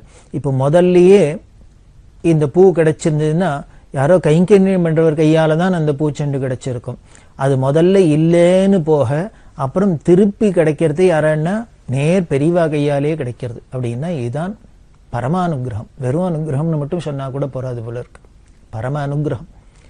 அதனால அந்த ஈஸ்வர சன்னதியில நாம ஏதானும் நம்மள அறியாத எது நடந்தாலும் சரி, தப்பு நடந்தாலும் சரி, தோஷங்கள் இருந்தா கூட அந்த தோஷங்கள்லாமும் விலக்கி பவித்திரமாக்கி அங்கேயும் நமக்கு வேணுங்கிற அனுகிரகத்தை பண்றதுதான் பெரியவா சந்நிதி. அப்படிதான் இந்த குழந்தைக்கும் குறைச்சலா ராமஜெயம் எழுதின்னு வரப்போக அதுக்கப்புறம் எல்லாரையும் விட்டு எழுதி தர சொல்லி பெரியவா தங்கையாலேயே காசு கொடுத்தா அப்படின்லாம் பார்க்கிறோம். சரி, எதுக்கு ராமநாமத்தை எழுத சொன்னா? வேற எத்தனையோ நாமாக்கள் இருக்கே, சொல்லலாமே அப்படின்னா, ராமநாமத்துக்கு பேர் தானே தாரக மந்திரம் அப்படின்னு சொல்றோம். தாரக மந்திரம் அப்படின்னாலே தாண்ட வைக்கிறது. எதை தாண்ட வைக்கிறதுங்கிற, இந்த பிறவி பெருங்கடல் நீந்துவர் சொல்றாரே வள்ளுவர், இந்த பிறவிங்கிற பெருங்கடல் அதை நீந்தணும் அப்படின்னா என்ன? இறைவனடி சேர்ந்தவாதான் நீந்த முடியும் அப்படின்னு பக்தி இருக்கிறவனாலதான் இந்த சம்சார சாகரத்தை தாண்ட முடியும் அப்படின்னு தமிழ் மறை தந்த வள்ளுவர் ரொம்ப வெரி கிளியரா சொல்றார். அவரை நாஸ்திகரா ஆஸ்திகரா இல்ல நடுநிலையாளா என்னெல்லாமோ எல்லாரும் ஆராய்ச்சியாளர்கள்லாம் ஏதோ சொல்லிட்டு இருக்கா. ஒண்ணும் இல்ல, அவர் பரம ஆஸ்திகர் பரம வைதிகர் அப்படிங்கறத அப்பட்டமா அத்தனை குரல்லையும் சொல்லத்தான் சொல்லி இருக்கார். அதுல இந்த கடவுள் வாழ்த்திலேயே அவர் யாருன்னு தெரியறாப்புல சொல்றது. அதுல பிறவி பெருங்கடல் நீந்துவர் நீந்தார் இறைவனடி சேராதார் அப்படின்னே சொல்றார். பக்தி இருக்கிறவன் தான் பக்தன் ஒத்தனால தான் இந்த பிறவி பெருங்கடலை தாண்ட முடியுமே வழிய அப்படி பண்ணாதவனால முடியாது அப்படின்னே சொல்றார். அதுக்கு மேல சொல்றார், நீ படிச்சதுனால என்ன பயன்? உனக்கு பகவான்கிட்ட பக்தி இல்லைன்னா கற்றதனாலாய பயன் என் கொல் வாலறிவ நெட்டாள் தொழாரேனின் அப்படின்னு. நீ என்னதான் படிச்ச என்ன, படிச்சதோட பிரயோஜனம் என்ன, பலன் என்ன? உனக்கு பக்தி இல்லைன்னா ஒன்னுத்துக்கும் பிரயோஜனம் இல்லை அப்படின்லாம் கடுமையாவே சொல்றார் வள்ளுவர்.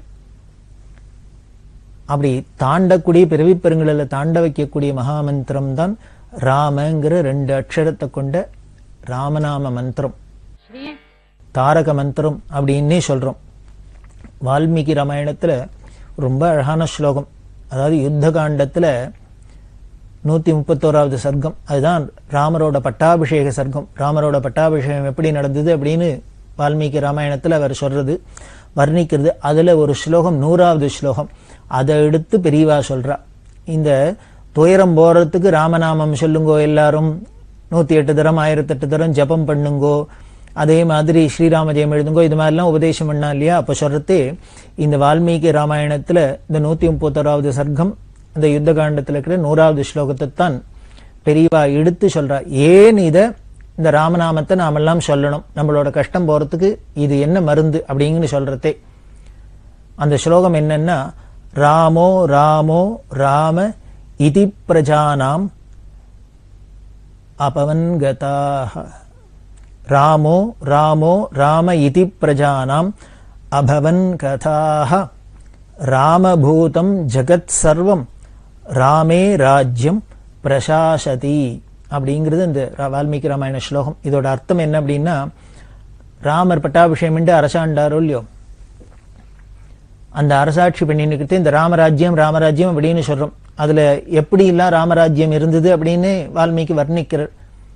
அதுல எல்லோரும் சந்தோஷமா இருந்தா, அங்க துக்கமே இல்லை, அங்க கஷ்டமே இல்லை, மரங்கள்லாம் எப்பொழுதும் புஷ்பிச்சிருந்தது, எப்பொழுதும் பழுத்து குலுங்கிருந்தது, எல்லோரும் ஆனந்தமா இருந்தா, எல்லாரும் சுபீட்சமா இருந்தா அப்படின்லாம் சொல்றா இல்லையா? அப்பேற்பட்ட இந்த ராமராஜ்யத்துல அப்படி சுபீட்சமா இருக்க, அப்படி இல்லாம இருக்கிறதுக்கு என்ன காரணம் அப்படின்னா, அதுக்கு காரணம் மாதிரி இந்த ஸ்லோகத்துல அர்த்தம் துணிக்கிறது. அதுல சொல்ற, அப்படி இருக்கிற அந்த ராமராஜ்யத்துல இந்த பிரஜைகள்லாம் என்ன பண்ணான்னாலும் எப்ப பாரு ராமா ராமா ராமா ராமானே சொல்லியிருந்தா. ஏன்னா இந்த ராமரால தானே இப்படி தேசம் சுபீட்சமா இருக்கு, நம்ம எல்லாரும் சந்தோஷமா இருக்கும் அப்படிங்கிறதுனால அந்த ராமர் ராமர் ராமான்னு அவனோட நாமாவை எப்பொழுதும் சொல்லிகிட்டே இருந்தாலாம். இப்படி எல்லாருமே இந்த பிரஜைகள்லாம் ராமநாமாவை சொல்லிட்டு இருக்கிறதுனாலேயே அந்த ராமநாமாவோட பிரபாவத்தினாலேயே தேசம் சுபீட்சமா இருந்தது. இப்படி ராமநாமத்தை, அந்த ராமரோட பேரை இந்த ராமராஜ்யத்துல இருந்த அத்தனை பேரும் திருப்பி திருப்பி சொல்லியிருந்ததுனாலேயே அந்த ராஜ்யம் சுபீட்சமா இருந்தது மட்டும் இல்ல, என்ன ஆயிடுத்து அப்படின்னா இந்த உலகமே ராமமயமா ஆயிடுத்து அப்படின்னு இந்த ஸ்லோகத்துல சொல்லப்படுறது. அந்த நாமாவை சொல்லி சொல்லி இந்த நாமாவே என்ன ஆனந்தமயமானது, தாரக மந்திரம் அதுவாவே ஆயிடுத்து உலகம் அப்படின்னு சொல்லப்படுறது இல்லையா? அதனால இப்படி இந்த புராண இதிகாசங்கள்ல இருக்கிற பிரமாணத்தை வச்சுன்னு தான் பெரியவா என்ன பண்ணா, இந்த உலகத்துல உள்ள கஷ்டங்கள்லாம் போகணும், உலகத்துல ஆனந்தமா இருக்கணும், உலகமே சுபீட்சமா இருக்கணும்னா இந்த தாரக மந்திரமான ராமநாமத்தை சொல்லணும், ஜபம் பண்ணணும் அப்படின்னு இது சொன்னா இந்த பிரமாணத்தை ஒட்டி. அது சரி, இந்த ராமநாமம் அப்படின்னா தாரக மந்திரம் அப்படிங்கிறோம். இந்த ராமங்கிற 2 எழுத்து இந்த மந்திரம், தாரக மந்திரம் நமக்கு பொதுவாக எல்லாரும் நினைச்சுட்டு இருக்கோம் தசரதரோட பிள்ளை ராமரோட பேர் அப்படிங்கிறதுனால நமக்கு ராம அப்படிங்கிற அந்த பேரை கேட்டாலே தசரதரோட பிள்ளை ராமர் கையில வில்ல வச்சுண்டு கோதண்டபாணியா இருக்கிற இதுதான் ஞாபகம் வருது. ஆனால் இந்த ராமருங்கிறவர் விஷ்ணுவோட தசாவதாரத்துல ஒண்ணும். அந்த விஷ்ணுவோட தசாவதாரத்துல ஒன்னா இருக்கிற இந்த ராமரோட பேர் தான் அப்படின்னா கூட அது வெறும் அதோட மட்டும் இல்லை. இந்த வைஷ்ணவமான அந்த விஷ்ணுவோட அவதாரத்தை சேர்ந்த ராமர் அப்படிங்கிறது மட்டும் இல்லை. அது அந்த தசரதரோட பிள்ளை ராமருக்கு முன்னாலேயே இன்னொரு ராமர் இருந்திருக்காரு, பரசுராமர் அப்படிங்கிறோம். இந்த தசரத ராமருக்கு அப்புறம் பின்னாலேயும் ஒரு ராமர் வந்திருக்கார், பலராமர் அப்படின்னு. இந்த விஷ்ணுவோட தசாவதாரத்துல பார்த்தேன்னா 3 அவதாரத்துல 3 பேரும் ராமாவங்கிற பேராவே இருக்கு. இப்படி இந்த தாரக மந்திரம்ங்கிறதுனால தான் வசிஷ்டர் தசரதரோட பிள்ளைக்கே இதை வச்சார். அப்படி உயர்ந்த மந்திரம், அதுக்கு அர்த்தம் என்ன, அது எதனால தாரக மந்திரம்னு இருக்கிறதுலே உயர்வா சொல்லப்பட்டிருக்கு அப்படின்னா, நமது சனாதன மதத்துல 2 தெய்வங்கள் ரொம்ப முக்கியம், சிவனும் விஷ்ணுவும். இந்த 2 பேரோட நாமாவும் சேர்ந்துதான் இந்த ராமங்கிறது. அதனால இது சைவ மந்திரமும் சரி விஷ்ணு மந்திரமும் சரி எதுவா இருந்தாலும் பொதுவானது இந்த ராமங்கிற மந்திரம். தியாக பிரம்மம் ஒரு கீர்த்தனத்துல ரொம்ப அழகா அதுக்கு வியாக்கியானம் பண்ற. எவரணி நிர்ணயிச்சிரா நீ நெட்ல ஆராதிச்சிரா அப்படிங்கிற கீர்த்தனம். உன்னை யாருன்னு தீர்மானம் பண்றது? ஏதோ தசரதரோட புள்ள சீதையோட கணவர் இப்படி எல்லாம் உன்னை தீர்மானம் பண்ணிட முடியுமா என்ன? அப்படி இல்லை.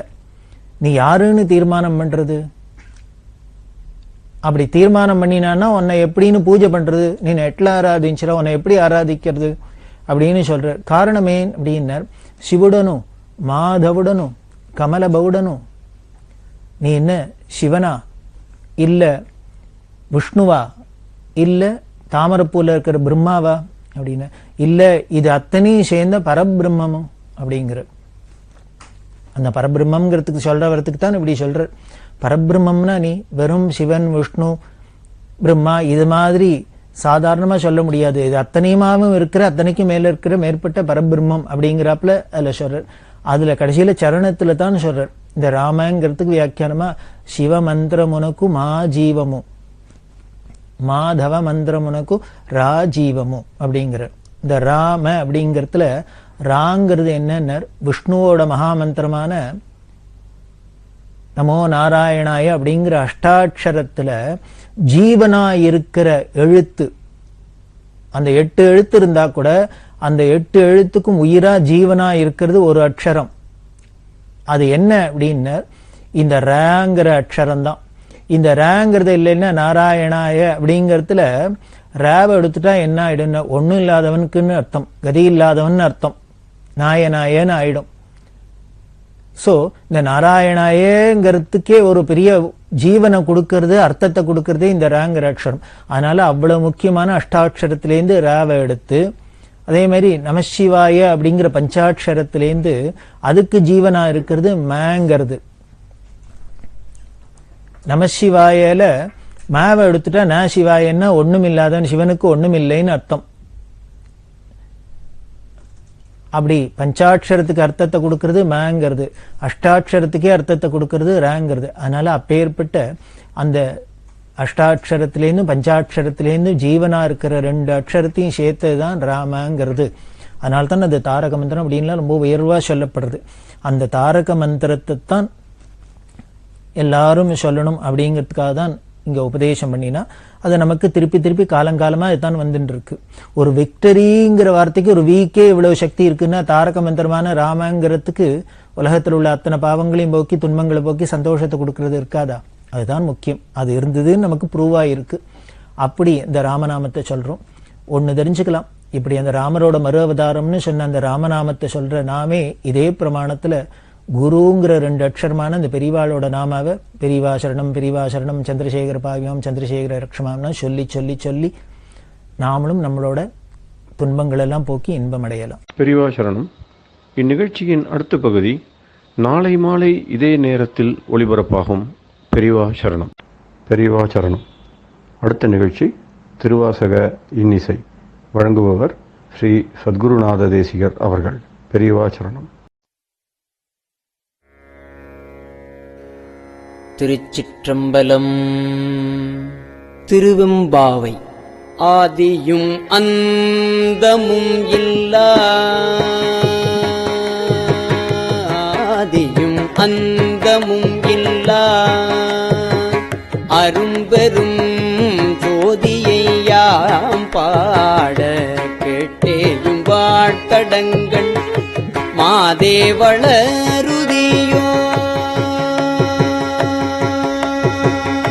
மாதேவளருதியோ வன்செவியோ நின் செவிதான் மாதேவன் வார்கழல்கள் வாட்டிய வாட்டோலி போய் வீதிவாய் கேட்டலுமே விம்மி விம்மி மெய் மறந்து போதாரமளியின் மேல் நின்றும் புரண்டு இங்கன் ஏதேனுமாகாள்,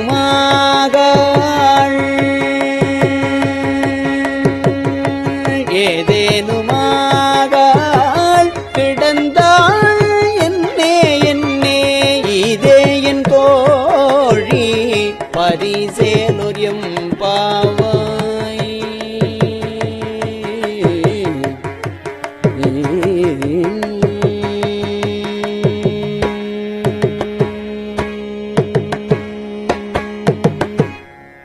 பாசம் பரஞ்சோதிக்கு, பாசம் பரஞ்சோதிக்கு என்பாயிரா பகல் நாம், பாசம் பரஞ்சோதிக்கு என்பாயிரா பகல் நாம் பேசும்போது எப்போது இப்போதரமளிக்கே நேசமும் வைத்தனையோ, நேசமும் வைத்தனையோ நேரிழையாய் நேரிழையே, நேசமும் வைத்தனையோ நேரிழையாய் நேரிழையே சீசி இவையும், சீசி இவையும் சிலவோ விளையாடி, சீசி இவையும் சிலவோ விளையாடி ஏசும் இடம் ஈதோ, ஏசும் இடம் ஈதோ விண்ணோர்கள் ஏத்துதற்கு கூசுமலர் பாதம் தந்தருள வந்தருளும் தேசன் சிவலோகன், தேசன் சிவலோகன் தில்லை சிற்றம்பலத்துள், தேசன் சிவலோகன் தில்லை சிற்றம்பலத்துள் ஈசனார்க்கு அன்பார் யாம், ஈசனார்க்கு அன்பார் யாம் ஆரேலொரும் பாவாய். எம்பாவாய்.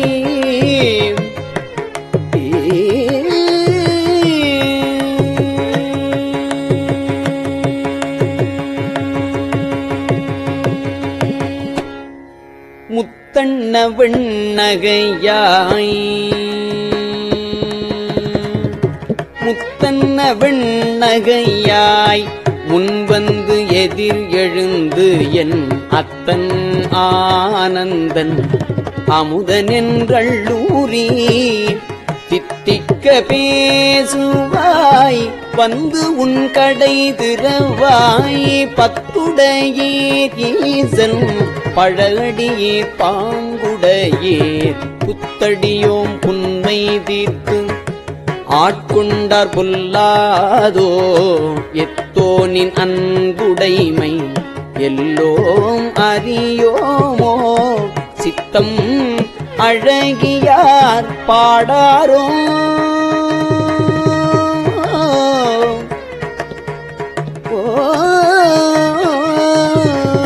சித்தம் அழகியார் பாடாரோ நம் சிவனை இத்தனையும் வேண்டும் எமக்கேலோர் எம்பாவாய்.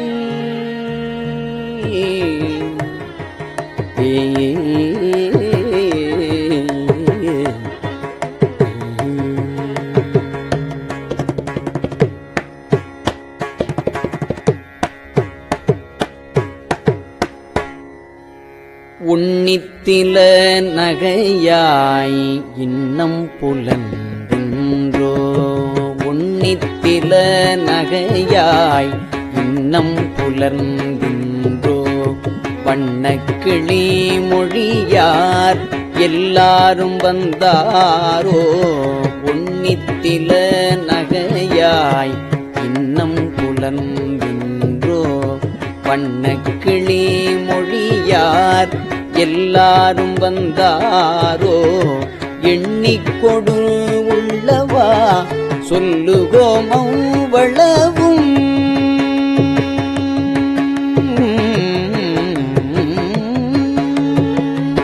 எண்ணிக்கொடு உள்ளவா சொல்லுகோம் அவ்வளவும்.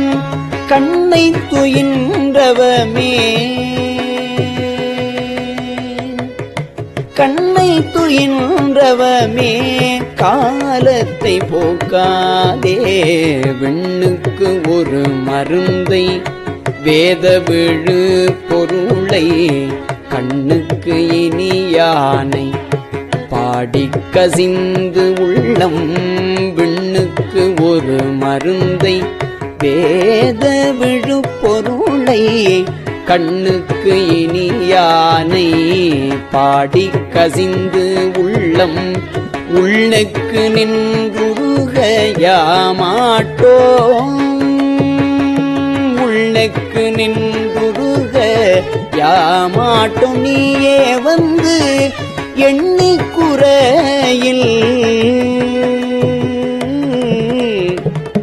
உள்ளுக்கு நின்றுருக யாமாட்டோம். நீயே வந்து எண்ணிக்குறையில் துயிலேலோர் எம்பாவாய்.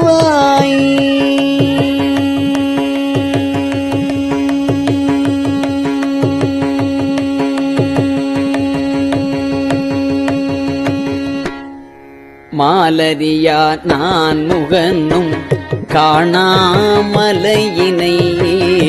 மாலரியா நான் முகனும் காணாமலையினை நாம் போலறிவோம் என்று உள்ள புக்கங்களே பேசும் பாலூரு தேன்வாய்.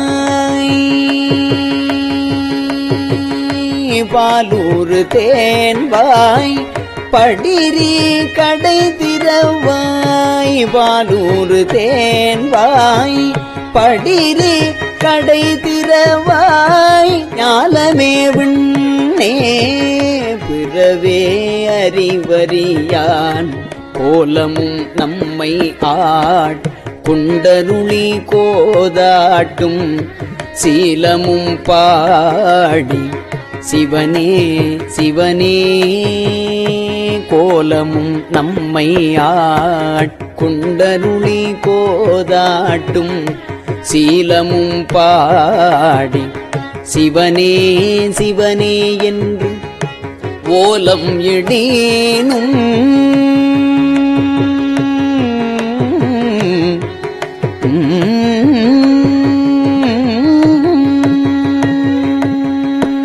ஓலம் எடேனும் உணராய் உணராய்கால் ஏலக்குழலி ஏலக்குழலி பரிசேலோர் எம்பாவாய்.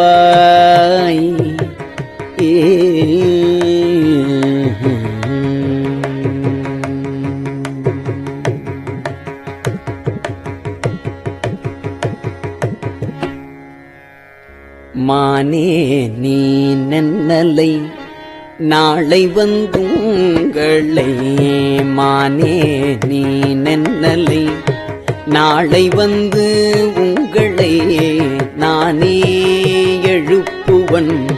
என்றலும் நாணாமே போன திசை பகராய்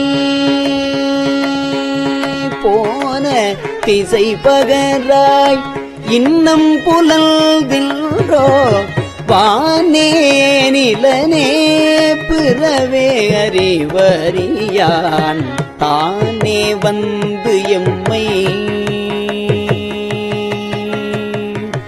தானே வந்து எம்மை தலையளித்தாட்கொண்டருளும் வான்பார்கழல் பாடி வந்தோர்க்குன் வாய் திறவாய் தானே வந்து எம்மை தலையளித்தாட்கொண்டருளும் வான்பார்கழல் பாடி வந்தோர்க்குன் வாய் திறவாய் ஊனே உருகாய்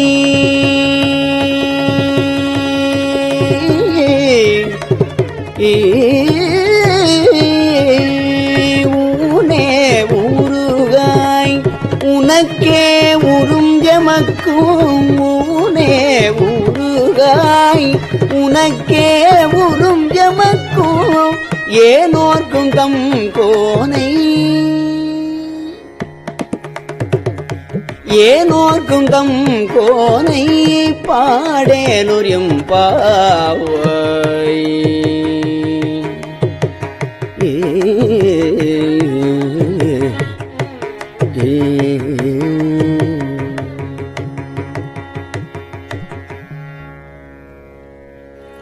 அன்னே இவையும் சிலவோ பல அமரர் அன்னே இவையும் சிலவோ பல அமரர் உன்னற்கு அறியான் ஒருவன் இரும் சீரான் சின்னங்கள் கேட்ப சிவன் என்றே வாய் திறப்பாய் தென்னாய நாம் உன்னம் தீசேர் மெழுகு ஒப்பாய் என்னான என் அறையன் இன்னமுதன் என்றெல்லோமும் சொன்னோங்கள் வெவ்வேறாய் இன்னம் துயிலுதியோ வன்னெஞ்ச பேதையர் போல் வாழா கிடத்தியால்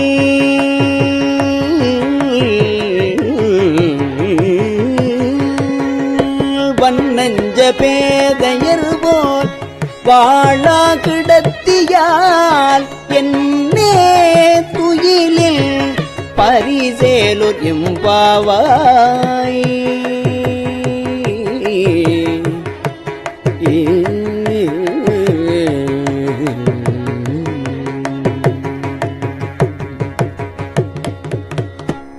கோழி சிலம்ப சிலம்பும் குறுகு எங்கும் கோழி சிலம்ப சிலம்பும் குறுகு எங்கும் ஏழில் இயம்ப இயம்பும் வெண் சங்கெங்கும் கேழில் பரஞ்சோதி கேழில் பரஞ்சோதி கேழில் பரங்கருணை கேழில் விழுப்பொருள்கள் பாடினோம் கேழில் பரஞ்சோதி கேழில் பரங்கருணை கேழில் விழுப்பொருள்கள் பாடினோம் கேட்டிலையோ வாழியீதென்ன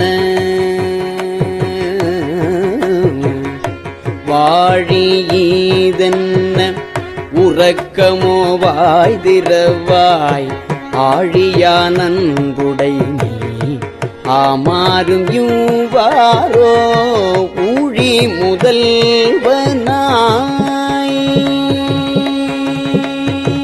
ஊழி முதல்வனாய் நின்ற ஒருவனை ஊழி முதல்வனாய் நின்ற ஒருவனை ஏழை பங்காளனையே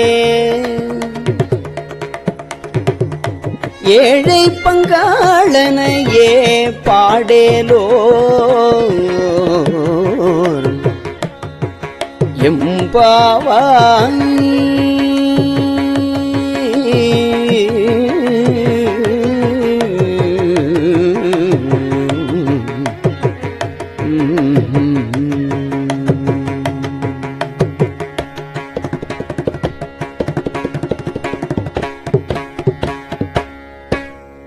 முன்னை பழம் பொருட்கும் முன்னை பழம் பொருளே பின்னை புதுமைக்கும் பேர்த்துமப் பெற்றியனே உன்னை பிறனாக பெற்ற உன் சீரடியோ உன்னை பிரானாக பெற்ற உன் சீரடியோம் உன்னடியாதாள் பணிவோம் ஆங்கவர்க்கே பாங்காவோ.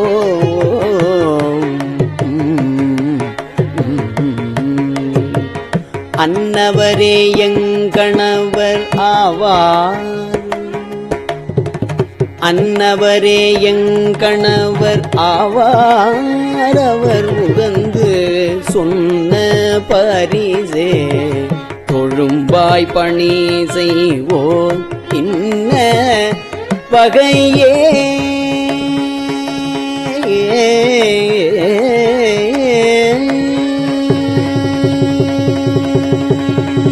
இன்ன வகையே எமக்கெங்கொனல் குதியேல் என்ன குறையுமிலோ ஏலோர் எம்பாவாய்.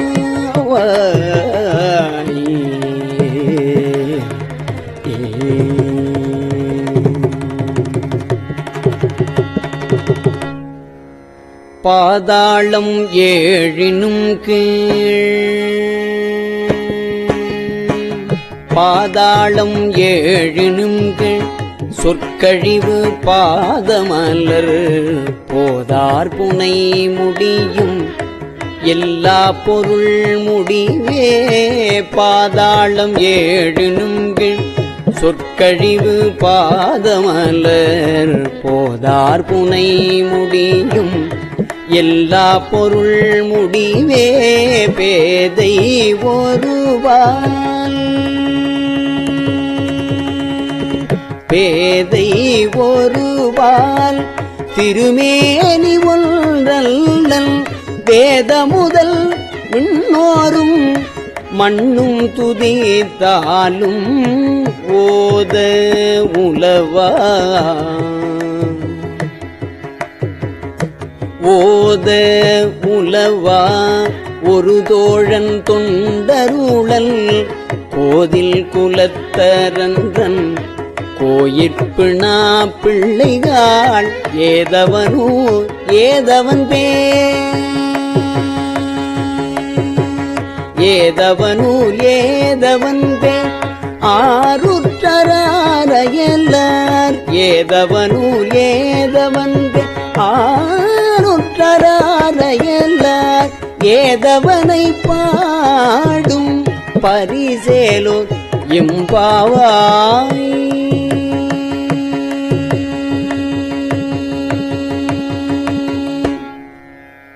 திருச்சிற்றம்பலம்.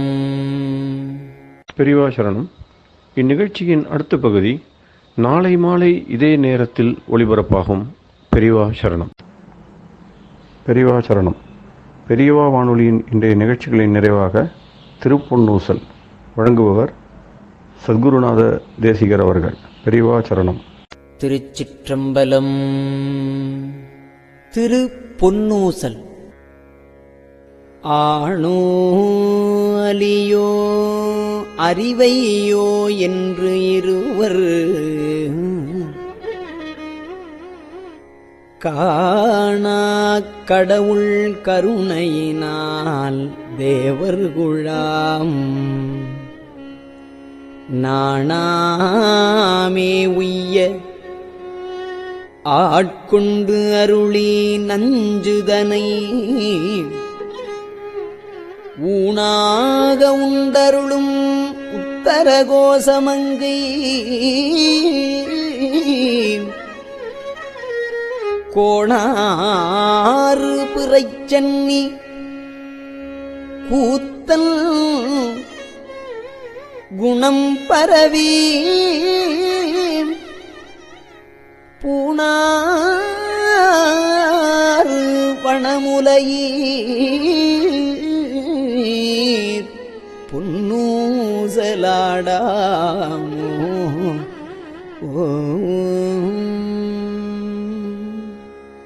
திருச்சிற்றம்பலம்.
பெரியவாசரணம். பெரியவா வானொலியின் மாலை நிகழ்ச்சிகள் இத்துடன் நிறைவடைகின்றன. எமது அடுத்த ஒளிபரப்பு நாளை காலை இந்திய நேரப்படி 6 மணிக்கு துவங்கும். பெரியவாசரணம்.